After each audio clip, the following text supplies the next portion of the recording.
You wake up, you put in the hours, you absolutely exhaust yourself following the rules you were taught, hoping that someday, somehow, that invisible barrier holding you back is just going to vanish. Well, spoiler alert, it won't. Today in this explainer, we're launching a full-blown psychological investigation into your own mind. We're going to expose the invisible, silent mental scripts running in the background of your brain right now. Scripts that literally guarantee your failure. Okay, let's dive into this. 98%. Just let that sink in. After analyzing thousands of men and women, Napoleon Hill uncovered this cold, ruthless statistic. 98% of people are mathematically guaranteed to fail. They are totally trapped in a cycle of mediocrity, completely unaware that their own mind has actually become their warden. Wait, hold on a second. Why am I one of them? Honestly, hearing this is terrifying. I mean, I work incredibly hard. I desperately want to succeed. I don't slack off. So why am I stuck in this massive majority? Is the whole system just completely rigged against me? Look, the system isn't rigged. Your programming is. We need to brutalize this myth of hard work right now. Riches, when they come in massive quantities, are never just the result of hard work. It's a harsh truth, but riches only respond to a deliberate success consciousness. The universe doesn't care about your blood, sweat, and tears if you're operating with a failure consciousness. If you don't deliberately program your mind for success, poverty just voluntarily seizes it. Which brings us directly to Chapter 1, the hidden symptom.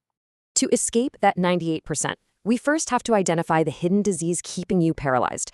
It usually shows up as two things: a complete, devastating lack of a well-defined purpose, and this insidious habit of quitting the exact second you face temporary defeat. But how do I even know the difference between a temporary defeat and like a universe-given sign that I should just give up? How close could I actually be to a breakthrough right now without even realizing it? You could literally be 3 feet away. Consider the absolutely tragic case study of Mr. Darby. He went west to dig for gold. He actually struck a vein, bought the machinery, and started mining. But suddenly, the vein just disappeared. He kept drilling, found nothing, and finally, he quit. He sold all his machinery to a junk man for a few $100 and went home totally defeated. But that junk man didn't just dig blindly. He called in an engineer who calculated that the vein had simply faulted. The gold was exactly 3 feet from where Darby had stopped drilling. 3 feet. The junk man made millions, all because Darby confused temporary defeat with ultimate failure. Listen to Napoleon Hill's exact words here. Failure comes to those who indifferently allow themselves to become failure conscious. Failure is a symptom of apathy. It's this passive, indifferent acceptance of circumstances you really don't like. Okay, this is hitting way too close to home. Where does this failure disease actually come from, though? Chapter 2, the childhood root. Like, was I just born unlucky? Was I doomed to poverty by my upbringing or my environment? I need to know why my brain defaults to this. You weren't born doomed, but you were born highly susceptible. Hill identifies what he calls the 7th basic evil: susceptibility to negative influences. This is a fatal condition. Your childhood environments, the limiting beliefs of your parents, the negativity of your friends, these external forces plant incredibly deep, toxic seeds of poverty consciousness right in your mind. It's so subtle that most people never even detect it. Oh my God. Indifference, indecision, doubt, procrastination. I mean, I always told myself I was just being cautious, or waiting for the perfect moment. But those are just alibis, aren't they? My hesitation is actually a deep-seated symptom of this early conditioning. I'm literally manifesting poverty because I'm infected with doubt. I need to understand the mechanics here. How exactly do these invisible childhood roots, these vague fears, physically stop me from achieving wealth today? Like, how does a simple thought turn into an empty bank account?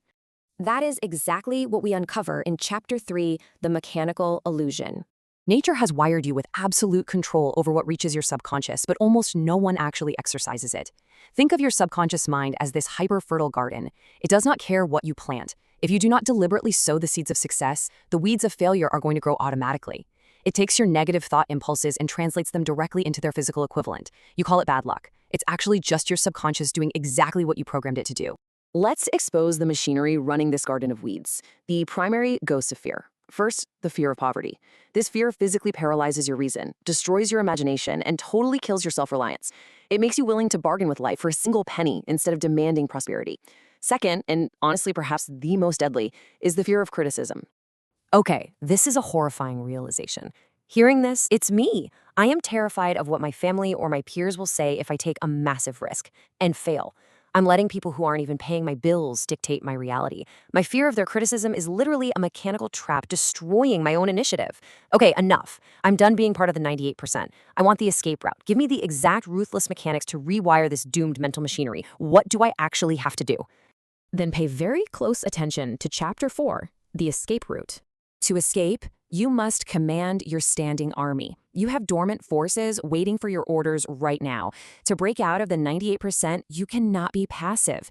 You must organize and weaponize these internal soldiers. Your definite chief aim, your self-confidence, your imagination, and your persistence. You have to conquer yourself. Because if you don't conquer self, you will absolutely be conquered by self. Right, so how do I mobilize them? What is the exact blueprint hidden inside this original text to force my subconscious mind into total compliance? Hill gives us a ruthless 6-step formula to hack the subconscious mind through the law of autosuggestion. 1. Fix in your mind the exact amount of money you desire. Not plenty of money, be exact. 2. Determine exactly what you intend to give in return for it. You cannot get something for nothing. 3. Establish a definite date to possess it. 4. Create a definite plan and begin at once, ready or not. 5. Write it all out in a clear, concise statement. And 6. Read this written statement aloud twice daily, once before bed, once waking up. You are literally tricking your subconscious into believing and acting upon this command. The absolutely crucial point here is a brutal dichotomy. Anyone can wish for riches. Wishing is a passive, failure consciousness trait. But an obsessive desire, backed by a definite plan and absolute persistence that flat out refuses to recognize failure, that is the only dependable means of accumulating wealth. Desire isn't just a feeling, it's a tangible form of energy. But here is the final, hardest truth of this entire explainer.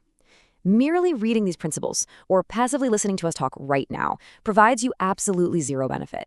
None. If you find yourself drifting toward poverty, you do have the power to cross the stream. But this knowledge, it's just an oar. You must take your oar in hand and act. So, we leave you with a high-stakes choice. The mental scripts are completely exposed. The machinery of your mind is laid bare. Will you indifferently slide back into the 98% tomorrow morning, or will you command your standing army today?